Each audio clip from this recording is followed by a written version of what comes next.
gentlemen, good day and welcome to the earnings conference call of Divi S Laboratories Limited for Q3 FY25. As a reminder, all participant lines will be in listen-only mode and there will be an opportunity for you to ask questions after the presentation concludes. Should you need assistance during the conference call, please signal an operator by pressing star, then 0 on your touchtone phone. Please note that this conference is being recorded. I now hand the conference over to Mr. M. Satish Chaudhary. Thank you, and over to you, sir. Good afternoon to all of you. I am M. Satish Chaudhary, Company Secretary and Chief Investor Relations Officer of Divi S Laboratories Limited. I welcome you all to the earnings call of the company for the quarter and 9 months ended 31st December 2024. From Divi S Lab, we have with us today Dr. Kiran S. Divi, Full-Time Director and Chief Executive Officer, Ms. Nilima Prasad Divi, Full-Time Director, Commercial, Mr. L. Kishore Babu, Chief Financial Officer, and Mr. Venkatesha Perumallu, General Manager, Finance and Accounts. During the day, our board has approved unaudited financial results for the quarter and 9 months ended 31st December 2024, and we have released the same to the stock exchanges as well as updated the same in our website. Please note that this conference call is being recorded and a transcript of the same will be made available on the website of the company. And also please note that the audio of the conference call is the copyright material of Divi S Laboratories Limited and cannot be copied, rebroadcasted or attributed in press or media without the specific and written consent. Let me draw your attention to the fact that on this call, our discussion will include certain forward-looking statements, which are predictions, projections, or other estimates about future events. These estimates reflect management's current expectations of the future performance of the company. Please note that these estimates involve several risks and uncertainties that could cause our actual results to differ materially from what is expressed or implied. Divi S Labs or its officials does not undertake any obligation to publicly update any forward-looking statement, whether as a result of future events or otherwise. Now I hand over the conference to Dr. Kiran Divi for opening remarks. Over to you, sir. Good afternoon, everyone, and welcome to Divi Laboratories earnings call for the third quarter of the financial year 2025. As always, it's a pleasure to connect with you and share updates on our performance and key developments from the past quarter. This quarter has been another step forward in the positive momentum we have built over the last few periods. Divi has continued to deliver steady growth in both revenue and operations, driven by our focused efforts to capitalize on emerging opportunities in the generic and CDMO segments. The custom synthesis business remains highly dynamic, and we are excited about the new opportunities it presents. Our long-standing relationship with customers, combined with our technological expertise, positions us uniquely in this space. We are witnessing a rise in customer engagements reflected in an increased number of RFPs and on-site visits. The benefits of our past investments and capacity expansions are becoming more evident, reinforcing our position as a trusted partner for complex, high-value, and sustainable chemistry solutions. We are also actively involved in multiple new projects at different stages of the product life cycle, and will continue collaborating closely with customers to develop innovative solutions tailored to their evolving needs. In our generic business, despite the ongoing price pressures affecting the industry, we have maintained stability. While we expect this pressure to gradually ease as we continue to strengthen our overall performance. Looking ahead, as we approach a wave of patent expirations, we anticipate that our additions to our generic portfolio will play a crucial role in driving future growth. Our nutraceutical division continues to gain market share. Our efforts in deriving production efficiencies and introducing new value product line align with our long-term vision to establish a strong presence in this growing market. A significant milestone this quarter has been the commissioning of part of phase 1 of our Unit 3 facility near Kakinada, which went into commercial production from January of 2025. Our ongoing investments in backward integration and capacity expansions have started yielding results, particularly with the initiation of starting materials and registered starting material manufacturing at Unit 3. This strategic development allows us to respond more efficiently to customers' needs while strengthening our competitive edge. We believe that Divi S Laboratories will keep ahead in the right direction, balancing business growth while making meaningful contributions to society. Over the years, we have worked diligently to bridge the education gap in rural areas surrounding our manufacturing units. In Q3 alone, we reached out to more than 27,000 students across 137 schools in Telangana and Andhra Pradesh. We are promoting education by providing better amenities, nutritious food, and drinking water in these schools. We have also focused on renovating schools and facilities, conducting regular health camps, and offering scholarships to meritorious students to make quality education accessible to everyone. As we move forward, our focus remains on operational efficiency, strategic investments, and deepening customer partnerships. With a strong pipeline, expanding capabilities, and commitment to innovation, we are confident in our ability to sustain long-term growth and create value for all stakeholders. Thank you for your continued trust and support. Now, Ms. Neelima Prasad Devi will present with you the financial highlights of the third quarter of the financial year 2024-25. Thank you. Good afternoon, ladies and gentlemen. Thank you for joining us today as we review Divi's operational and financial performance for the third quarter of financial year 2024-25. It is always a pleasure to connect with you and share insights into our progress over the past few months. I'm pleased to announce that our Phase 1 Greenfield project at Unit 3 facility in Kakinada commenced commercial operations in January 2025. This milestone marks a significant step forward in our expansion strategy, with the facility also manufacturing starting materials. The launch of this unit strengthens our backward integration efforts, enhances supply chain resilience, and expands our manufacturing capabilities to better serve our global customers. With this development, we not only reinforce our position as a trusted industry partner, but also lay a strong foundation for future growth.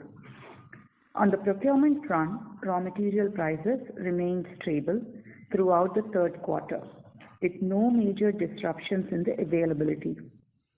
However, given the dynamic nature of the global markets, we continue to take a proactive approach to risk management.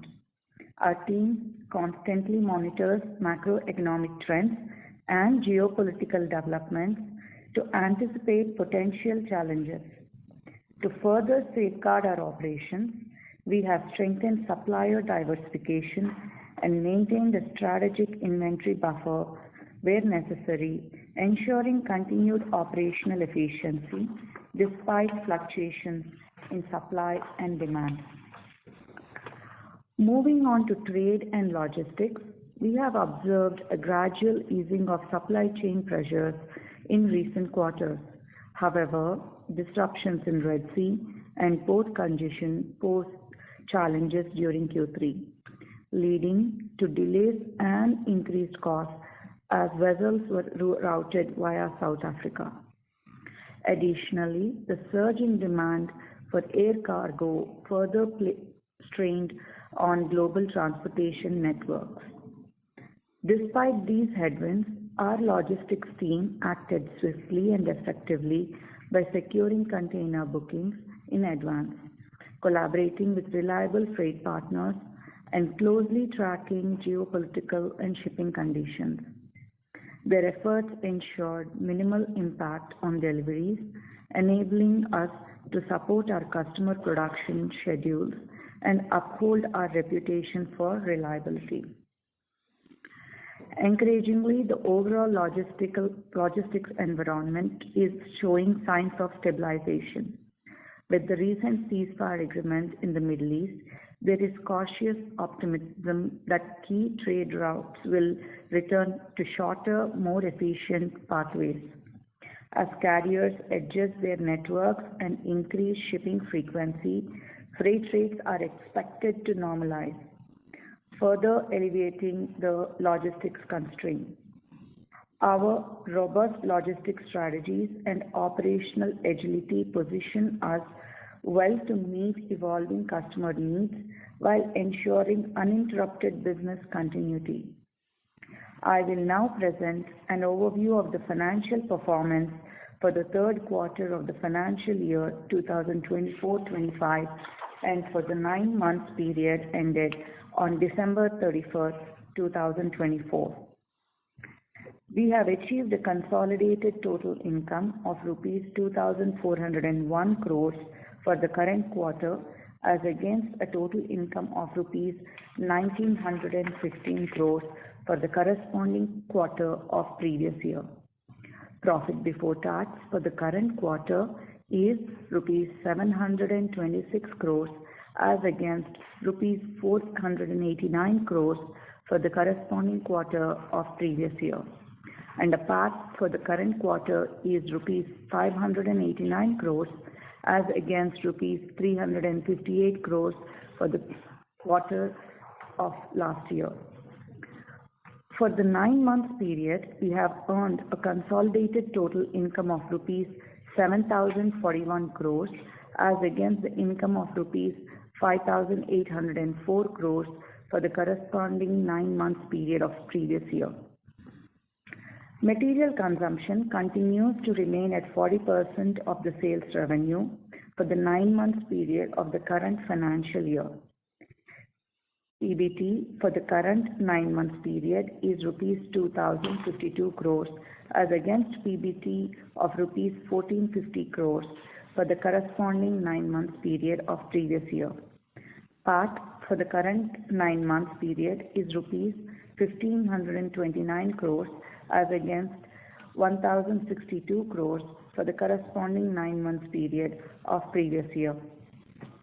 Please note that the company has decided to exercise the option to avail the new tax regime under Section 115BAA of Income Tax Act 1961 from the current financial year. Accordingly, the current tax expense and the deferred tax expenses are estimated for the 9 months ended 31st December 2024 and for the quarter ended on that date. We have a forex gain of rupees 38 crores for the current 9 months period as against a gain of rupees 32 crores in the corresponding 9 months period of the previous year. Our constant currency growth for the 9 months period has been at 22%, whereas it is negative 10% for the corresponding period of 9 months of previous year. Export for the current 9 months period continues to be at 87% of the total sales revenue. Exports to Europe and US are at 72% of total sales revenue for the current 9 months period. Product mix for the generics to custom synthesis for 9 months period of the current year is 48% and 52% respectively. For the current quarter, the product mix for generics to custom synthesis is 47% and 53% respectively. Our nutraceutical business amounted to rupees 576 crores for the current 9 months period and rupees 170 crores for the current quarter. We have capitalized assets of rupees 433 crores during the current quarter, which comprises assets of rupees 417 crores of Kakinada project. We have a capital work in progress of rupees 1157 crores as of December 31st, 2024, of which Kakinada project accounts for rupees 745 crores. Total amount spent on Kakinada project, including assets capitalized till December 31st, 2024, is rupees 1,340 crores. A part of Kakinada project Unit 3 commenced commercial operations. Implementation of the rest of the Kakinada project is progressing well and is expected to be operational in about 6 months. As of December 31st, 2024, we have cash on books of rupees 3,659 crores, receivables of rupees 2,366 crores, inventories of rupees 2,986 crores. Thank you. Thank you, madam. With this, we would request the moderator to open the lines for Q&A. Thank you very much. We will now begin the question and answer session. Anyone who wishes to ask a question may press star and 1 on their touchtone telephone. If you wish to remove yourself from the question queue, you may press star and 2. Participants are requested to use handsets while asking a question. Participants are requested to limit their question to 2. If you have a follow-up question, I would request you to rejoin the queue. Ladies and gentlemen, we will wait for a moment while the question queue assembles.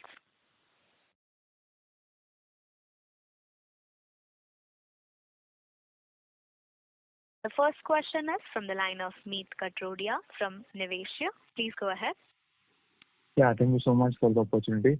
I have only 2 questions. First question on the side of contrast media. So could you provide an update on any latest developments in the contrast media segment?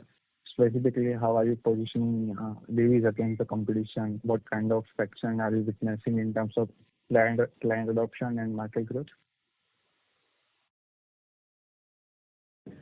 Sure. On the contrast media, there are 2 segments we follow. One is the iodine-based compounds.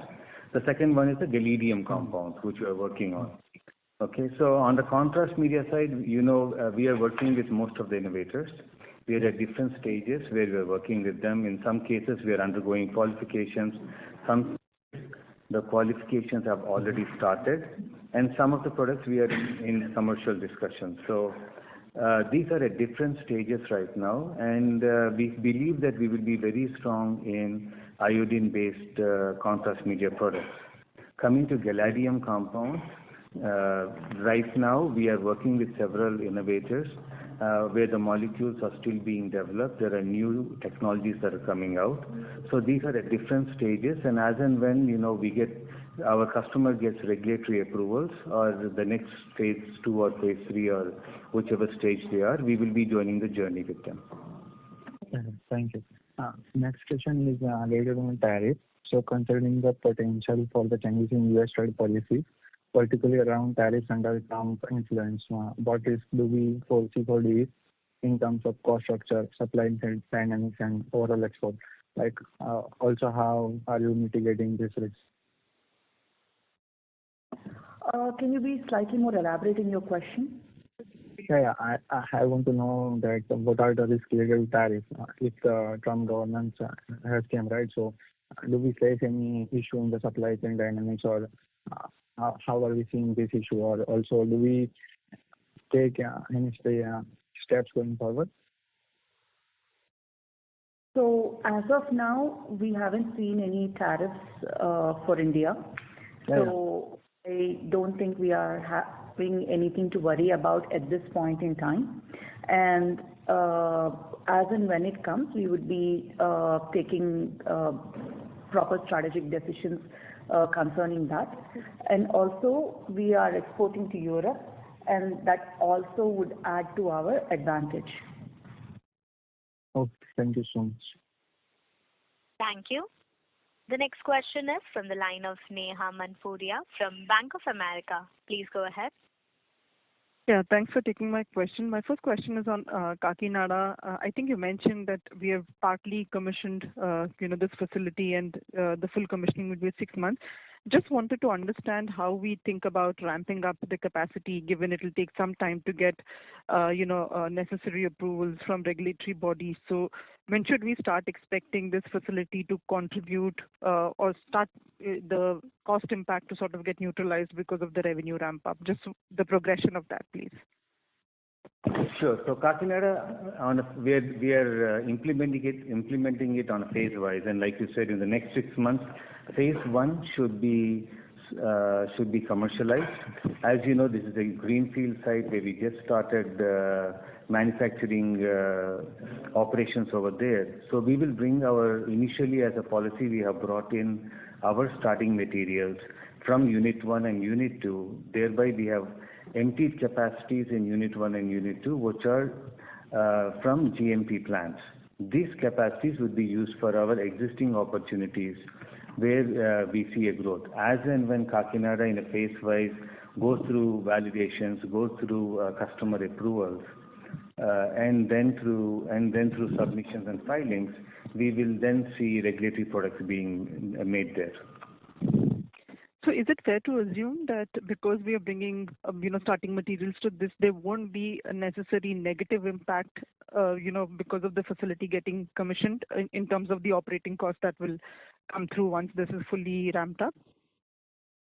There would definitely be no negative impact on the facility being ramped up. Yes. Okay. Thank you so much. My second question is on the custom synthesis. We've been seeing strong growth in the segment for 5 to 6 quarters now.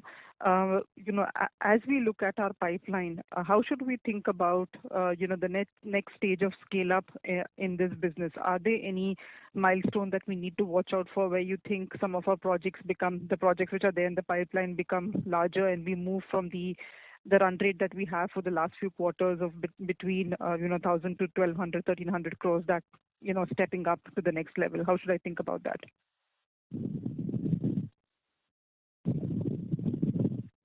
In custom synthesis, Divi has always been a major player, and we have several opportunities, like I've explained even in my speech and previous calls.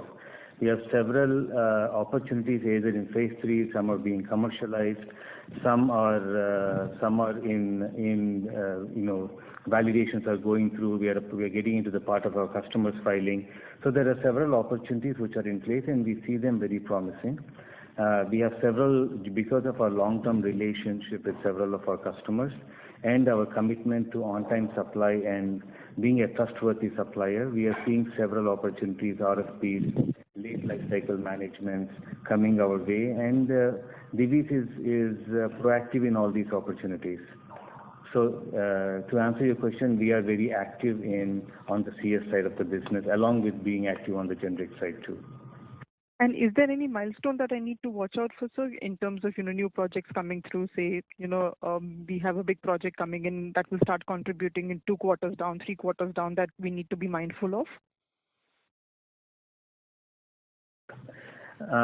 This would be very difficult for us to say, because this depends on regulatory approvals, right? Mm-hmm. So we have to see when the US FDA will approve, when EU GMP will approve, or the country we are selling to has to approve. So this is something that we cannot commit or say. But all I can say is we are active on several projects, and as and when we know something, we will, and we are at the liberty to announce, we will announce them. Understood. Thank you so much. Thank you. The next question is from the line of Surya Narayan Patra from Phillip Capital. Please go ahead. Yeah, thanks for the opportunity, sir, and congrats for the good set of numbers.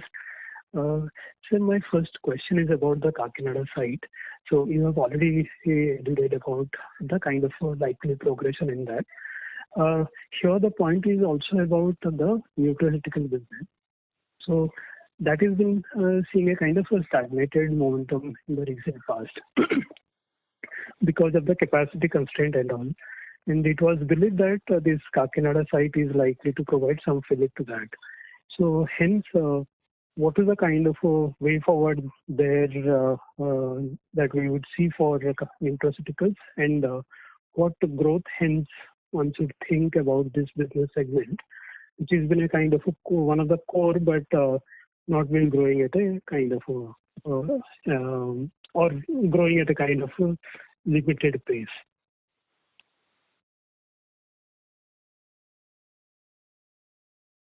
Hello.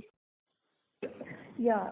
So we are the Kakinada site mainly is looking at a lot of backward integration at this point in time, a part of the phase one, and definitely nutraceuticals is also a part of it. And once it is as it is freeing up the space, that's where the expansion is slowly going to happen as well, along with the current facilities that is there at the other units. So this is the growth that we are trying to make sure that it is being done on a phase-wise basis. Okay, this will be part of the phase one, or it will be part of the phase two? No? It is currently a part of the phase one as well, and phase two we cannot comment as of now, but as and when we will let you know. Sure. And second point is that obviously this unit is likely to provide, as you indicated, that free up capacity in the unit 1 and 2. But could you give some sense what is the kind of utilization the unit 1 and 2 that we will be operating at? Or what capacity free up it can provide because of this Kakinada unit? Right now we are at 80% capacity at both the units. With Kakinada phase 1 coming into place, we should be moving some of our starting materials over there, along with some of the nutraceutical APIs over there. While doing that, while freeing capacity, we also have to understand that there are several projects in the pipeline which are also filling up. So the filling up and everything, we would know better in the next quarter. Okay. Just last one point. Sir, is it possible to share in the 9-month period so far, what would be the kind of, in the contrast media, what is the portion of the business would be in the custom synthesis and what portion would be in the generic business? We cannot disclose that information, unfortunately. I mean, whether the growth momentum in both the space it is similar, or how is it? Definitely, if you see the contrast media business, majority of the share is controlled by the innovators. So, it is up to the assumption of how you would like, what I'm not free to talk about. Okay. Sure, sir. Okay. Thank you. Thank you. The next question is from the line of Vivek Agrawal from Citigroup. Please go ahead. Thanks for taking my question. Kiran, just a question on GLP-1, right? In the recent call, you mentioned that you will be doing fragments like octamer, decamer, etc., right? Just want to understand that are these the 2 fragments of a particular product that you are doing, or there are multiple or all the fragments of a particular product that you are doing, or is it just that these 2 fragments you are just showing as an example? Actually, I'm just trying to understand the scope of this opportunity. Is it just limited to certain parts of the product, or is it a larger one? Thank you. Okay, so let me give you an update on GLP-1s. So while you talk about GLP-1s, there are 3 segments of business. One is building blocks of peptides, basically the protected amino acids.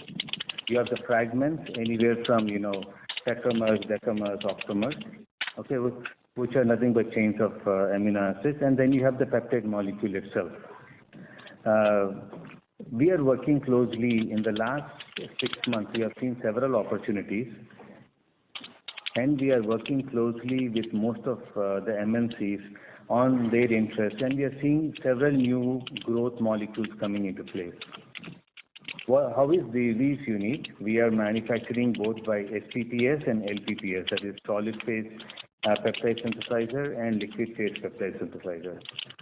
And we are looking actively at these fragments, and also at building blocks, resins.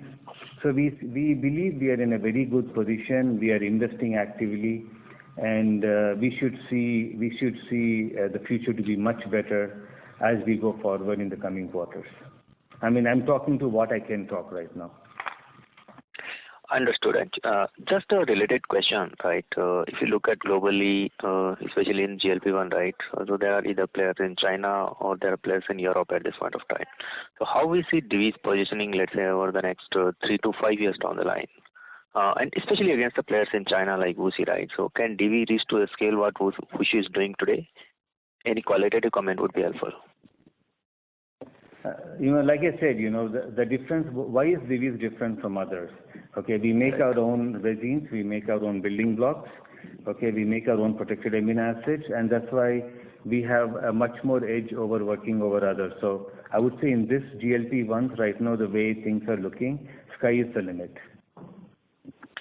Understood. And last question, actually, if I just ask here, right? So GLP-1 again actually is going to be a big segment, demand is increasing, etc. So why the innovators are not putting more capacity in Europe or let's say in the US, right? So what is the challenges, especially in these territories, and why it is only limited to India, China, etc.? Thanks. I cannot answer that question. You may have to call them and ask them. No problem, sir. Thank you. That's my side. Thanks. Thank you. The next question is from the line of Shyam Srinivasan from Goldman Sachs. Please go ahead. Yeah, good afternoon. Thank you for taking my question. Just the first one on the split of generic to custom. And if I just back out what the generic number is excluding nutraceuticals, that seems to have grown YOY. I think this is happening after some time. 7-8% growth.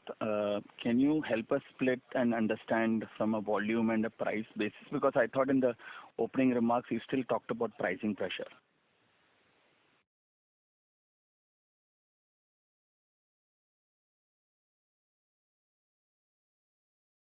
So if you are looking at the way the business is growing in the generic segment, some of the new molecules are getting more stabilized, and they are, we are seeing the pricing pressures are there, but it's mostly a volume-based growth also that we are seeing. So if I'm looking at my volume, yes, there's a huge growth, but also with the pricing pressure, that growth is not as much as we would have wanted to see it.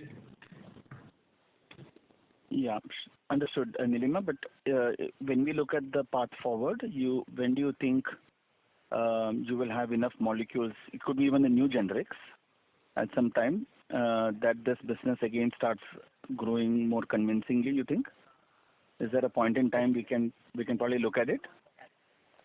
See, the wishful thinking is we would want our generics and custom synthesis to be 50-50%, and that's where our efforts are always towards. We don't only run behind the custom synthesis, we also run behind our generic business. Would Kiran want to throw some light on that? Yeah, so what we are seeing right now is the markets are slowly stabilizing. We are seeing some hope. So I cannot put a timeline on when will stability take place. But what we can say is we are seeing increase in demand in several molecules, which we haven't seen from COVID time. There was a lot of destocking, stabilization and everything. Now we are seeing that slowly moving away. And the customers who have stocked for a long time have slowly started buying again. So we are seeing normalization of the markets, provided, there's no more global surprises or, wars everywhere. I hope things would again ease out and things would become back to normal. Thank you. Just the second question is on our numbers in terms of the EBITDA margin we have achieved 32%.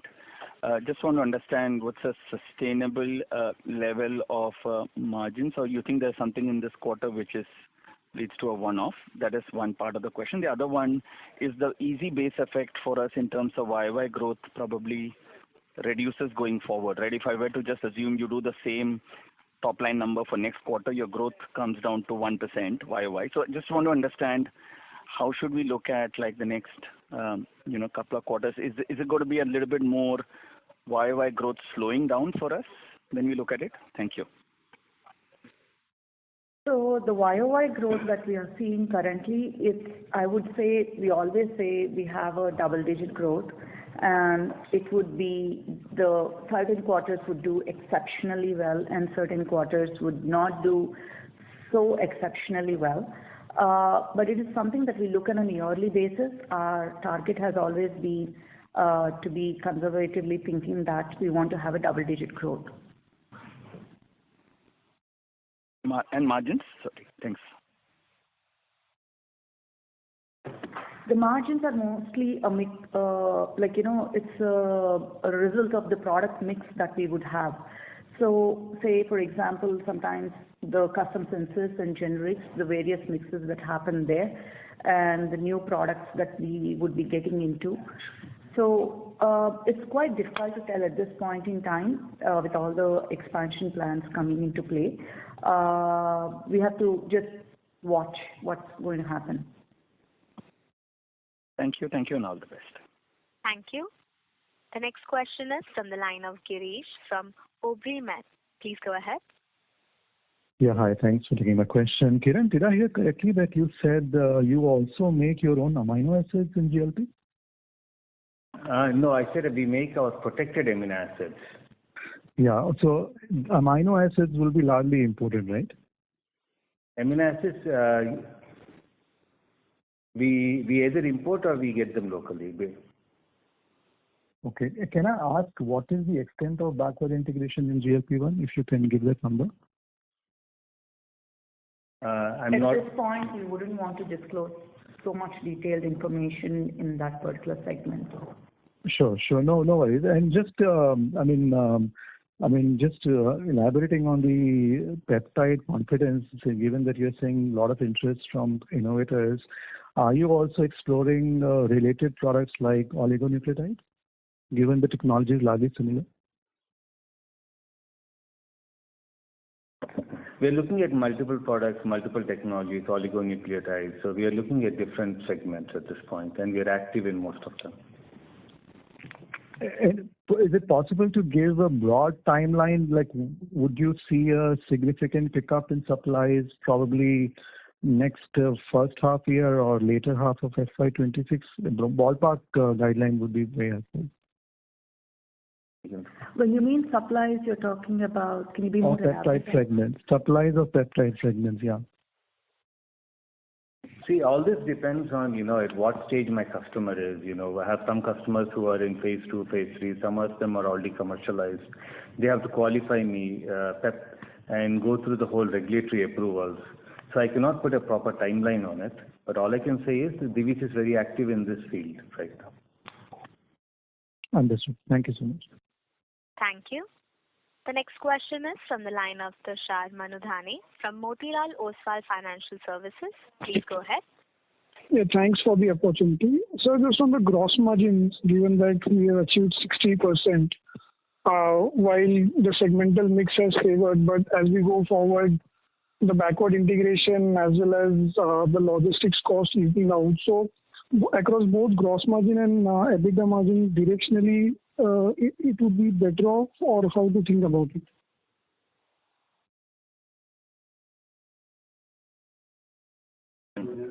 This is mostly depends on the product mix, as I mentioned earlier, that, our target and our aim is to see a double-digit growth, a stable double-digit growth year on year, with having efforts placed both on the generic and the custom synthesis business. The backward integration would definitely help us not only make our supply stable and reliable, be a reliable supplier to customers, but also would ensure that our costs are much better taken care of. So I would say we would definitely look at a double-digit growth in the coming future. And what kind of operational cost to be considered either as an employee cost or other expenses on account of starting of this Canada Unit 3 in the coming quarters?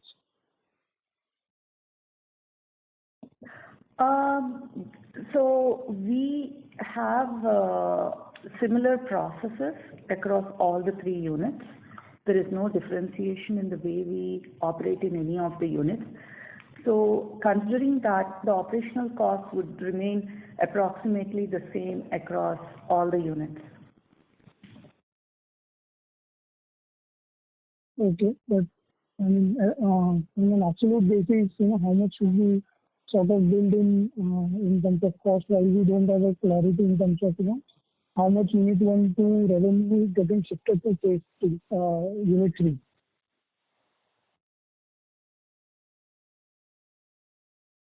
Can you please repeat the question again? I meant to ask that given that there is a limited clarity in terms of how much of the revenue from Unit 1 and 2 is shifting to Unit 3, so accordingly, it's a difficulty in terms of estimating the operational cost with respect to that revenue. That's the reason why, if possible to share in particular how much additional operational cost to be built in with respect to Unit 3.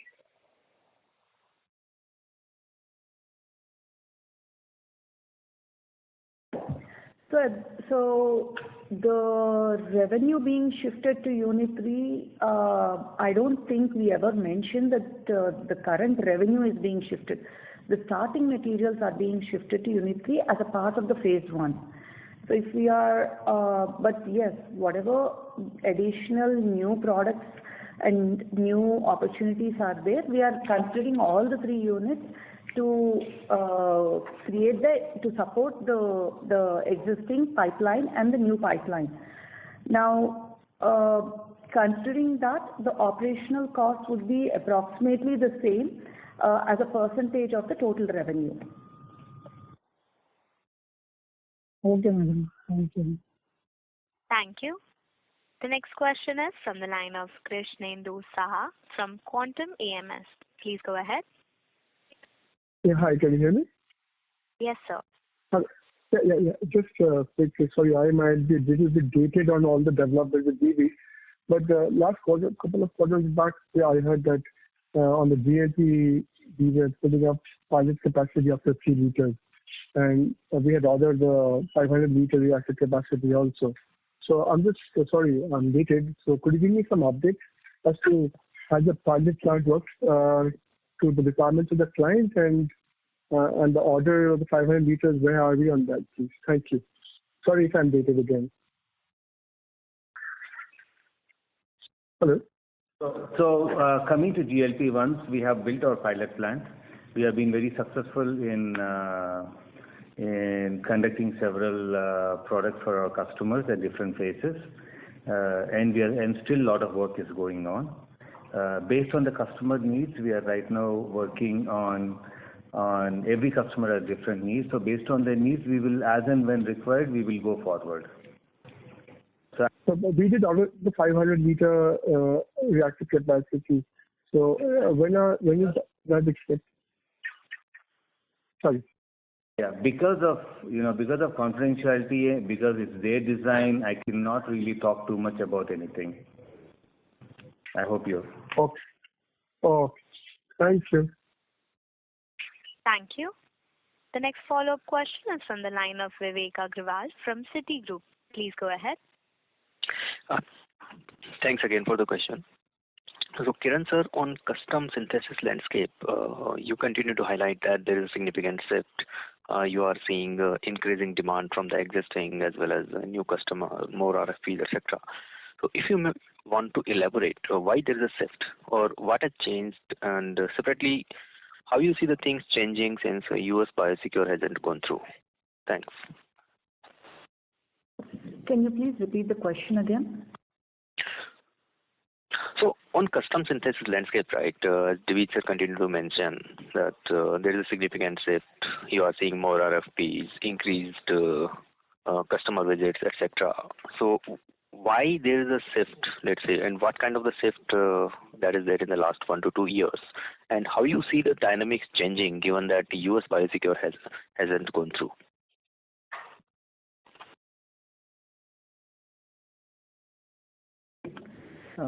See, if you look at Divi's, as in its history, we have always been in the custom synthesis business. This is not something new that we started today. From the inception of the company, Divi's always did the generic APIs and also has manufactured custom synthesis APIs for its innovator customers. Okay, why are we different from others? Because we respect patent. Okay, and that's how trusting our philosophy from the inception, where we are a reliable supplier, and customers know that when they bring their process here, it is 100% secure. So they developed a long relation with us. Apart from we developing our in-house skill on sustainable chemistry, okay, learning complex chemistry, okay, learning how to meet the demands of whatever the customer needs, gives us this unique opportunity for them to believe in us and move forward. So this is not something that we developed in the last 2 years or last 3 years. This is a relation we have been developing from the inception of the company all the way till now, where opportunities are flowing in. Understood. And how you see that this dynamics changing? Let's say US Biosecure hasn't gone through at the last moment. What's your take on this? We have seen increase in RFPs based on the US Biosecure Act. But apart from this, we also have seen several regular customers bringing in opportunities in their regular way. But yes, in terms of Biosecure Act, we have seen certain few new opportunities from customers. Where they had existing pipelines elsewhere and they are bringing it down here. Okay, thanks. And just one last question from my side, especially on the generic side. So, when you see this segment, only the generic segment get to a double-digit growth, can we expect in the FY26 or it may take, let's say, 1 to 2 years? The generic side business, if I am looking at the volume base, there is double-digit growth. We still hold a substantial market share in some of our products, where we are one of the either number 1, number 2, or number 3 manufacturer in the world. We haven't lost business. We haven't reduced our production. We haven't lost our customers. It's just that because of pricing pressure, the number is not looking great. But if I'm looking at the volume, we are pretty strong in our volumes. Understood. Thank you. Thank you. The next question is from the line of Bino Pathiparmal from Elara Capital. Please go ahead. Hi, good afternoon. Thanks for taking my question. I was looking at your business from last 10 years perspective. 10 years back, you used to do consistently 37 to 38% EBITDA margins. Now it has come down to around 31 or so. It had gone down and it has improved to 31. What has structurally changed in the business from 10 years back and now? Is it only the generic pricing pressure that is leading to this?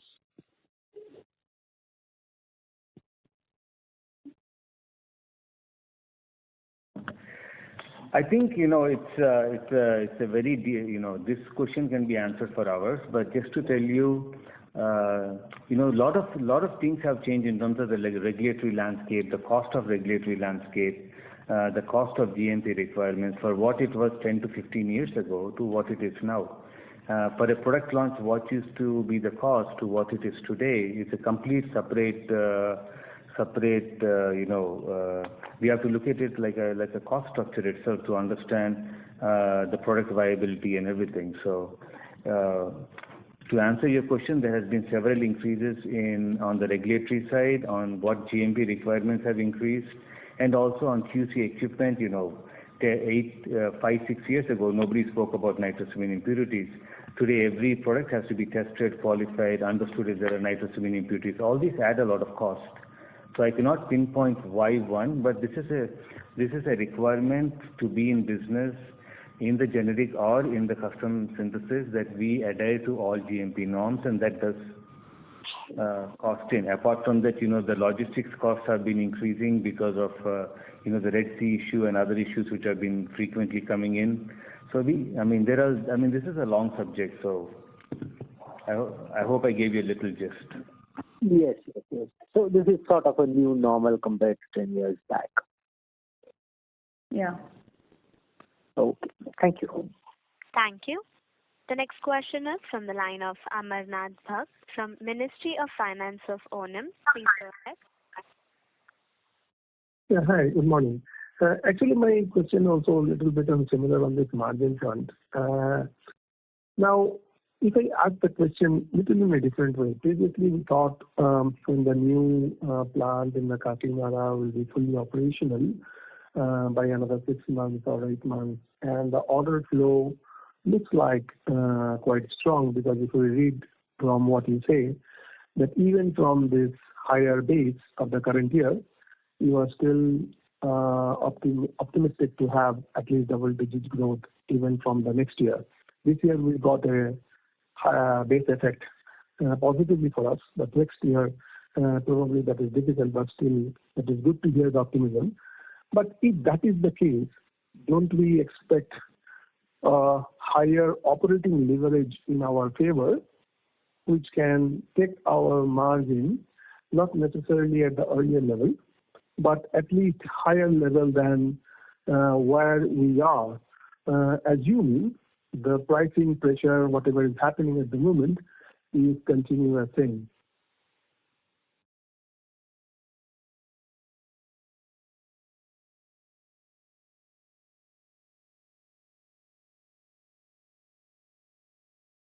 Hello? See, at this point, what we would say is Kakinada plant would take about 6 to 8 months, and in the phase one. And phase one, part of it is backward integration, which would free up the facility at the other 2 units. And we are also looking at some of the materials being manufactured even at Kakinada, provided the regulatory approvals come in play, which would be an expanded facility. But the freed up place, the place that has been cleared up in Unit 1 and Unit 2, which has already been regulatory approved, can be used for any immediate requirement as well. So considering all that, also considering Kakinada would have a little operational additional expenses, we don't see a massive dip in the entire margin. We also are aware, and we are very conservative when we project that we are looking at a double-digit growth. This we are saying keeping in mind the additional expenses that would be incurred in Kakinada till we see a proper growth there.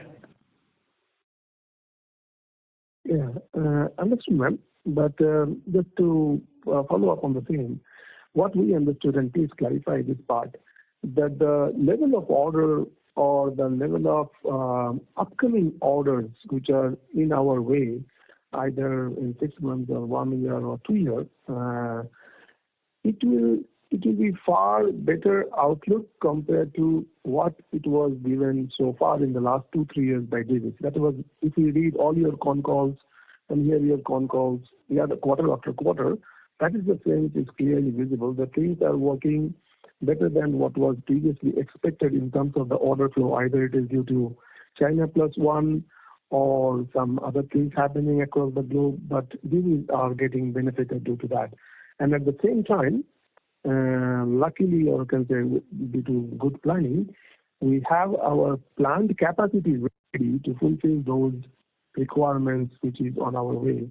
So I'm just coming back to them. If that reading is right, then whatever incremental expenditure that Kakinada can have in a future time, the incremental revenue due to this demand revive should be far outpace whatever the incremental expenditure is, and that must result in higher operating margin than the current level.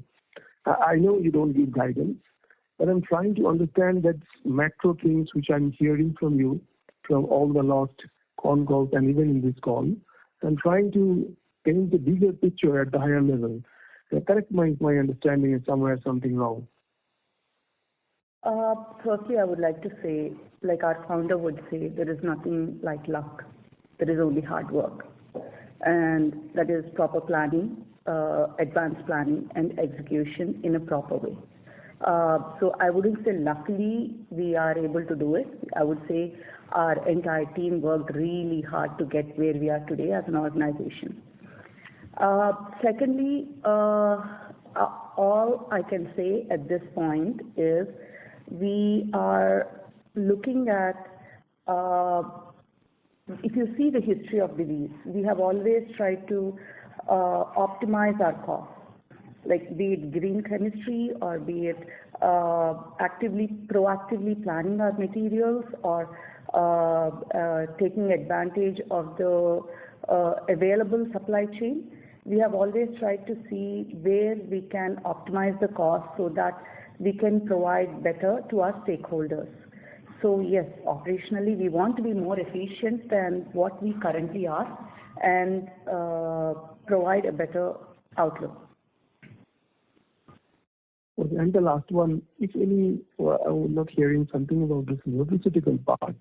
How is the business outlook looking in that side? Because that nutraceutical market across the globe is getting a solid momentum due to, especially from these Western countries' demands about those products. So can you guide us how that part of the business outlook is looking like at the moment? Yeah. So on the nutraceutical side, there has been a dip in the last few years because from COVID, there's been a lot of shift in demand from nutraceuticals, which we are seeing a steady increase. And we believe once Kakinada phase 1 is complete, it would give us an edge in position in increasing our volumes in nutraceuticals in several of the new vitamins we are getting in, giving us capacity to produce. So in the coming 6 months, we should see these results coming in. Okay. Thank you very much. Thank you. The next question is from the line of Ketan R. Cheda, who is an individual investor. Please go ahead. Yeah, hi. Thank you so much for the opportunity and congratulations for a good set of numbers. I wanted to know for the quarter and for the 9 months, could you give us a figure, the revenue figures for contrast media segment? Would that be possible, please? I don't think we can dissect and give such numbers. Okay, all right. That would be my question. Thank you so much. Thank you. The next question is from the line of Neha Manipuria from Bank of America. Please go ahead. Yeah, thanks so much. A quick bookkeeping question. I think you mentioned that we are moving to the new tax regime from the quarter. So just wanted to understand, what should be the tax rate that we should look at going forward, given I think there was some adjustment that you made in the quarter, right? So we are looking at a 25% tax regime. That's what the new regime is. So it would be 25% for the year from here on. Understood. And you do have some adjustment related to the 9 months in the quarter. That's why the lower tax rate. Would that be right? Yes, because the earlier 2 quarters have been at the old tax regime rate. So that has been adjusted in this particular quarter. But if you look at the entire 9 months, it would be at 25%. Okay, got it. Yeah, that's helpful. Thank you so much. Thank you. Ladies and gentlemen, we will take that as the last question. I would now like to hand the conference over to Mr. M. Satish Choudhury for closing comments. Thank you all for joining us today for the earnings call of Divi S Laboratories Limited. In case you need any clarifications, please reach out to our investor relations. Thank you.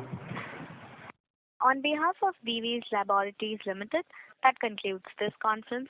Thank you for joining us, and you may now disconnect your lines.